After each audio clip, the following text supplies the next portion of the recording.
ඔය මොකක් හරි වැඩකට යාළුවෙක්ට හරි වෙන කාට හරි ඔයාගේ ෆෝන් එක දුන්නොත් ඒ වැඩේට අමතරව එයාලට පුළුවන් ඔයාට නොදැනුවත්ව ඔයාගේ පෞද්ගලික දේවල් බලන්න. ඒ කියන්නේ ඔයාගේ ෆොටෝස්, වීඩියෝස්, මෙසේජස් ඒ වගේ දේවල් බලන්න. ඒක නිසාම iOS 18 වල ඉඳලා උඩට තියෙන ෆෝන්ස් වල, ඒ කියන්නේ iPhone XS එකේ ඉඳලා උඩට තියෙන ෆෝන්ස් වල ෆීචර් එකක් දීලා තියෙනවා අපිට ටච් ID එක හෝ ෆේස් ID එක යූස් කරලා ඒ ඇප් එක ලොක් කරගන්න පුළුවන්. ඒ වුණාට මම අද කියන්න යන්නේ iOS 18 අප්ඩේට් එක නැති iPhone 8, 7 ඒ වගේ ෆෝන්ස් තියෙන කට්ටියට ෂෝට්කට් ඇප් එක යූස් කරලා කොහොමද ලේසියෙන් මේ වැඩේ කරගන්න කියලා. හරි, අපි දැන් බලමු මේක කරන්නේ කොහොමද කියලා. ඔයගොල්ලෝ මුලින්ම යන්න ඔයගොල්ලන්ගේ iPhone එකේ ෂෝට්කට් කියන ඇප් එකට. ඊට පස්සේ යට තියෙන ඔටෝමේෂන් කියලා එකක්. ඒකට ගිහිල්ලා නිව් ඔටෝමේෂන් කියන එකට යන්න. එතනින් පහලට ගියාට පස්සේ ඔයාලට බලා ගන්න පුළුවන් ඇප් කියලා එකක් තියෙනවා. එතනින් ඔයාට කැමති ඇප් එකක් තෝරගන්න පුළුවන්.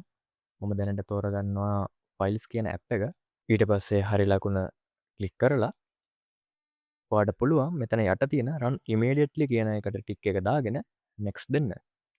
next දුන්නට පස්සේ create new shortcut කියන එකට ඔයාලා ගිහිල්ලා එතනින් ඔයා search කරගන්න ඕනේ lock screen කියලා. ඊට පස්සේ අයත් හරි ලකුණ ක්ලික් කරාට පස්සේ ඔයාගේ වැඩේ ඉවරයි. දැන් ඔයාලට බලා ගන්න පුළුවන් ඒ ඇප් එක ක්ලික් කරාට පස්සේ ඔටෝමැටික්ම lock screen එකට වැටෙනවා. ඒක නිසා අය කාටවත් බෑ ඔයාගේ ෆෝන් එකේ තියෙන දේවල් ඔයාට හොරෙන් බලන්න. මේක ඔයාලට තව ටිකක් වැඩි දියුණු කරලා හදාගන්න පුළුවන්. ගෙදරින් එළියට යද්දි මේක ඔන් වෙන්න, ඊට පස්සේ ගේ ඇතුළට ආවට පස්සේ ආය ඕෆ් වෙන්න. ඒ වගේ මම දැන් පෙන්නනවා වගේ මේක ඩිලීට් කරගන්නත් පුළුවන් ඔයාට ඕන වෙලාවක.